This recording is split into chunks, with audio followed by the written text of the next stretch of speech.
Once again, an objective on the middle Teton brings myself and telemarker Chris Onufer into the South Fork of Garnet Canyon. The line is referred to as the Southeast Face. It is steep, exposed, technical, and has seen few ski descents.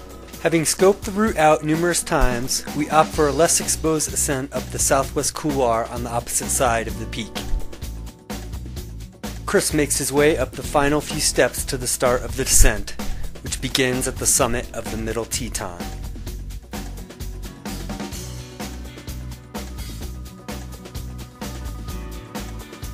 With the ground falling away below us and in good form, we click into our skis at the summit and start with an exposed traverse to the skier's right.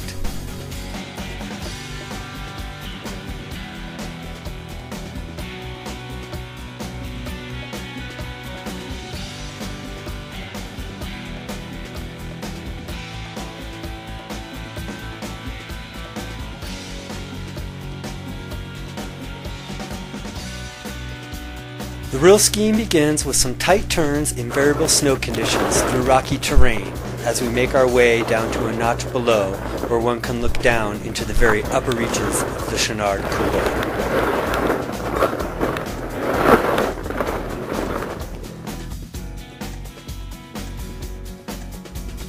Looks pretty sick down there, eh?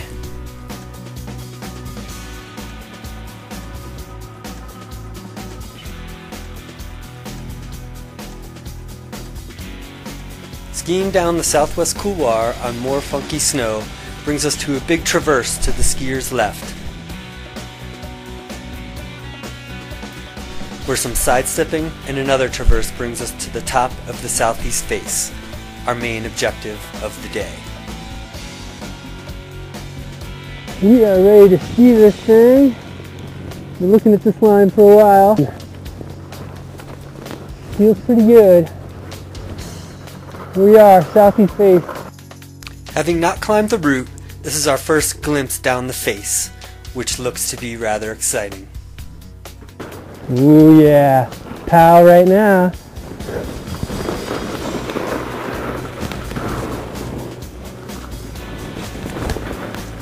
Feels bomber. The snow conditions appear to be excellent on the face, and I decide to ski the first pitch all the way down through the crux section. As the route narrows, the slope rolls over steeply, and I line things up before I proceed further.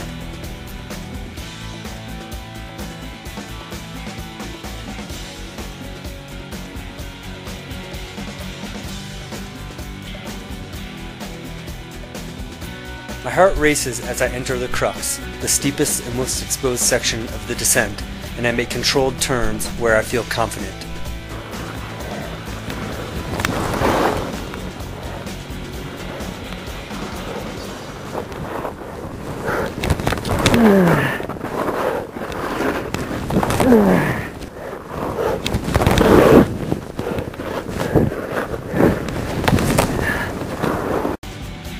I quickly glance up at Chris to make sure he still has me before I traverse to the skier's left and over some cliffs.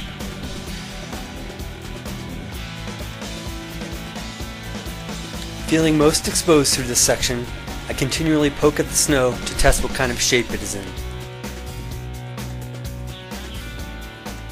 Feeling good about things and wanting to make turns down as much of the route as possible, I link a few directly over the cliffs.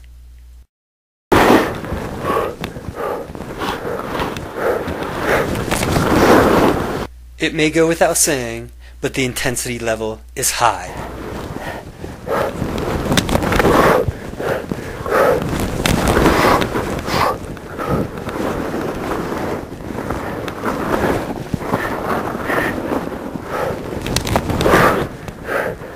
Suddenly, the snow gets crusty and I'm forced to sideslip out of the crux.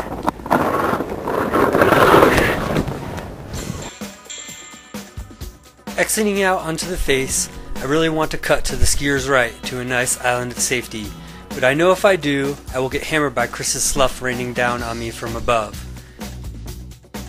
In the end, and after much internal debating, I end up traversing to a steep stance on the skier's left.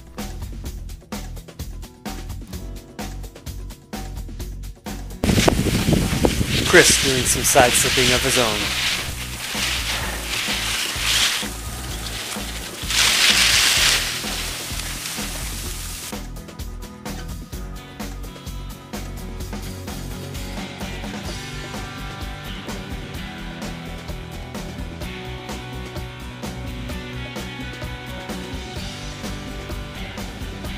Once on the face, the snow turns to powder, and I ski the steeper terrain on the skier's left.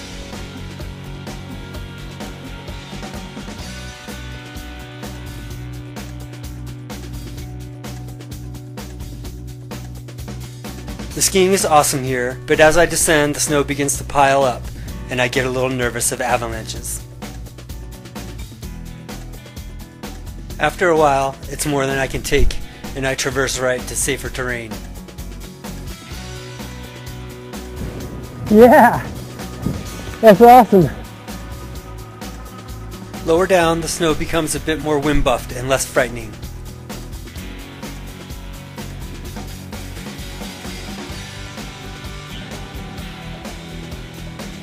But for some reason, I cut hard left to an icy section in order to ski the hard of the face.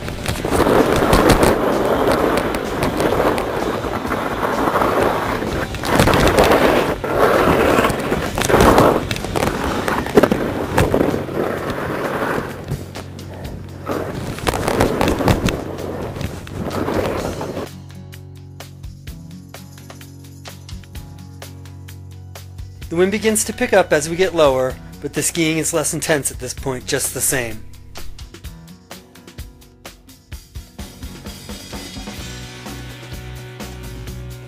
A small slot in some rocks gets us through one of the lower cliff bands, and then it's a few more turns before a traverse to the left.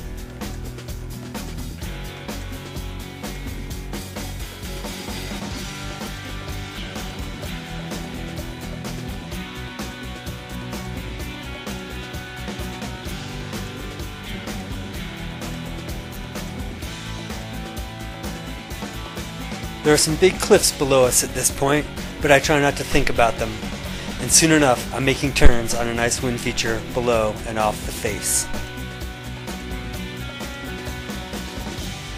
Fun skiing continues lower in Garnet Canyon in the Cave Couloir as we wrap up another fine ski day in the Tetons.